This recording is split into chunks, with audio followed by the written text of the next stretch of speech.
Welcome back to the Brent Bruce Daily, where each day we take a look and see where home loan interest rates really are, what is making them move, and what to expect for the future. Today is April the 6th, 2023. It is now 3:21 p.m. Central Time, still about a half an hour, 40 minutes before the bond and mortgage-backed security market closes. But we're going to take a look and see where we are ahead of our big report coming out tomorrow, which is the Bureau of Labor Statistics employment reading, which is going to be pivotal to which direction we're going to go with home loan interest rates for the rest of the quarter, I believe. And I'll show you what I'm talking about here in just a minute. So, first of all, understand that when the employment reading came out way back here in February, is when we saw interest rates. Unfortunately, this was a surprise reading that showed inflation stronger than expected. So, you need to understand that we want the employment reading to show employment weakening because we need to show that the economy is under stress. And I'll talk about that here in just a minute.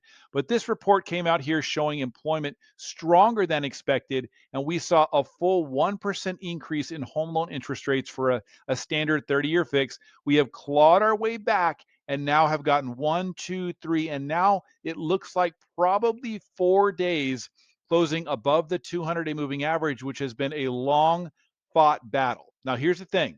All these days, green, green, green, green, we are looking at a red day. And that's understandable. You can't have green days every day. But again, do we want to see this start off below the 200-day moving average? That sure puts us in an even more vulnerable situation if we don't get the type of employment number that we're looking for. Now, taking a look here at the down 17 basis points, we were up about 15 earlier in the day. So we are drifting lower on the mortgage-backed security as the day goes on, anticipating what's going to happen when it comes. This is all about the employment number that is coming out tomorrow. This is a big number for us. Now, here's some good news. Take a look at the one of the headlines of today. Layoffs are up nearly fivefold so far this year, with tech companies leading the way. Now, we've seen tech companies announcing layoffs very often really this year. So that's not a big surprise, but we're seeing other industries starting to lay people off as well. Why is that and why does that matter?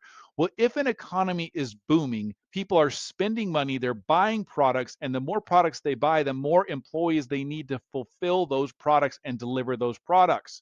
That is hiring. So that shows hiring in a hot economy. Well, the Federal Reserve needs to slow inflation, and they do that by increasing the federal funds rate, making the cost of money more expensive.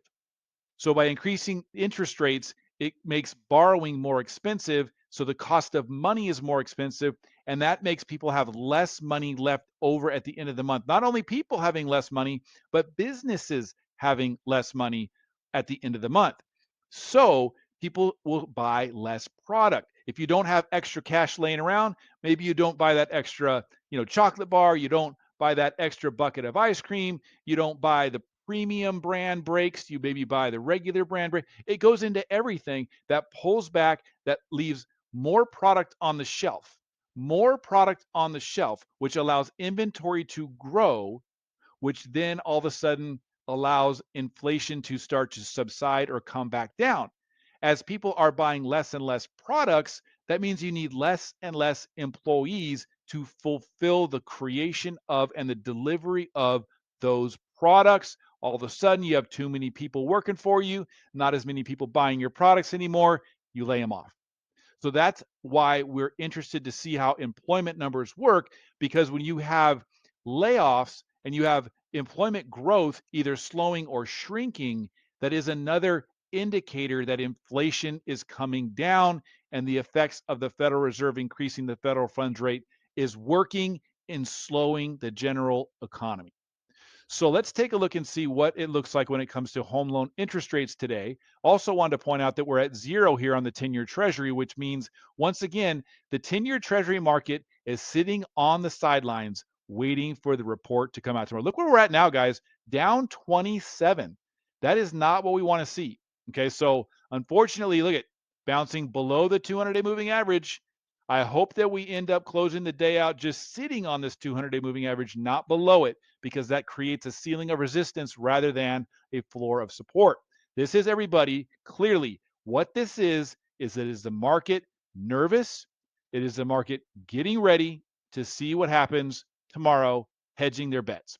Where are home loan interest rates as of this moment? Let's jump over to the Brent Bruce Daily scenario. Now, again, I want to make sure that you guys know what this is. So I'm running a scenario for a very well qualified 30-year fixed conventional home loan through my brokerage, Rancho Capital Home Loans. I don't think that's something that I've clarified very well because you see all these names of different banks, banks that you have never heard of before. Who is 11 Mortgage and Flagstar Bank and PRMG and United Wholesale? Okay, these are what are called wholesale banks. Wholesale banks. You cannot go get a home loan from United Wholesale directly. They don't sell direct to the consumer. They're only available through mortgage brokers. Okay, so some people have what's called mortgage banking status and things like that. But basically, you're not going to call up United Wholesale and do a home loan with them. So all the banks that you see there are wholesale lenders. That's one of the reasons why the rates are so low, because I would deal with wholesale banks. If you want to get a home loan from any of those banks, you have to call a mortgage broker to get to those banks. That's what I am. I'm a mortgage broker. So very often that you probably see this report and say, well, hey, that rate there with United Wholesale or 11 Mortgage or Flagstar or whoever looks great. I better call them up. That's not how it works. You call us up. You call Rancho Capital Home Loans or a different mortgage brokerage that is in your community, and you say, hey, can you shop around and see what you can find? And hey, do me a favor and check with United Wholesale. Maybe they work with United Wholesale. Maybe they don't. Maybe they work with 11 Mortgage. Maybe they don't. Maybe they work with many other banks that are out there that are wholesale banks. And trust me, the rates are lower. So you do want to work with a broker because they're going to find lower rates than you are going to get from most of the mortgage banks that have standard retail shops on the corner of the street. So make sure that you pay attention to that. So going back to the screen here, currently 11 Mortgage at the top of the list. Down here, PRMG, which has definitely been making a comeback. And look at United Wholesale way down here, 7, 8 down the list, sitting at 6.375. Now remember, yesterday we were at 6.125 with no points. Today we're at 6.375. And I'll tell you what, we may see an adjustment, another adjustment, an intraday reprice because of us being down. Is it 14 or 27? Okay, 14. So right now, let's open this up and see what it takes to get to that 5.99 that we'd like to take a look at. 5.999 is costing us 0.636, just over a half of a point with 11 Mortgage. Let's close this up and check with United Wholesale. We do that pretty much every day. United Wholesale to get to 5.999 is costing 0.457. So just under a half of a point. Now remember, yesterday it was less than 0.2. So you do see that there has been an increase in the cost of getting a 5.999% interest rate. That makes sense because of the fact that we're negative on the day. Now it says we're down 12, so that's good to see us bouncing back. You can see that now we are above the 200-day moving average again. This is what I watch all day, guys. This is what I pay attention to all the time because this is what I do. This is different from your normal mortgage loan officer out there that doesn't know what any of this means.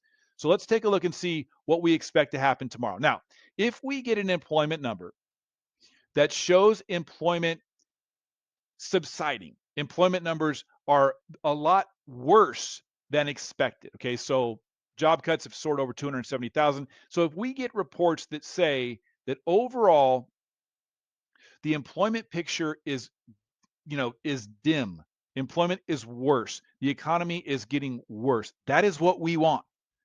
We don't want to see, hey, blockbuster employment number comes out and it's, we see employment holding strong and it's more than anticipated. That's bad for home loan interest rates because that shows that inflation is not coming down and the market is still overheated. So we want to see an employment number come out showing employment much lower than it had previously been, which is, again, the ADP report showed that. I showed you that earlier this week. The ADP report showed employment numbers coming down. Now we're getting reports of, many sectors laying people off. So we definitely have a recipe to anticipate or hope that we are going to see employment numbers coming down, which will be good for home loan interest rates. If that's the case, what is going to happen? If that is the case, we will be up against this Fibonacci level here at, what is that, 101.671 very quickly. And I think we will break through it. I think we will break through this Fibonacci level, and the real the real ceiling that we will battle with is here at 101,969. Now, most people do not know what that number means and they don't understand, and that's fine. But what you need to know is this. The last time we were here, the last time we were exactly right here, the interest rate that we were offering on the Brent Bruce Daily was 5.875% with no points. 5.875% with no points was right here. So if we can get back up to that Fibonacci or that ceiling of resistance, which is at that Fibonacci level, we should be in a position to possibly see a 5.875% with no points. That's less than 1 point away from us today. Okay, so that's not that far away from where we are right now. So a couple of things. First of all, understanding that if you like what you're seeing, you have to talk to a mortgage broker. Okay, this is a mortgage broker that can put this out. Give us a call. That's what we do. I make money by doing home loans for people through these banks. Give us a call.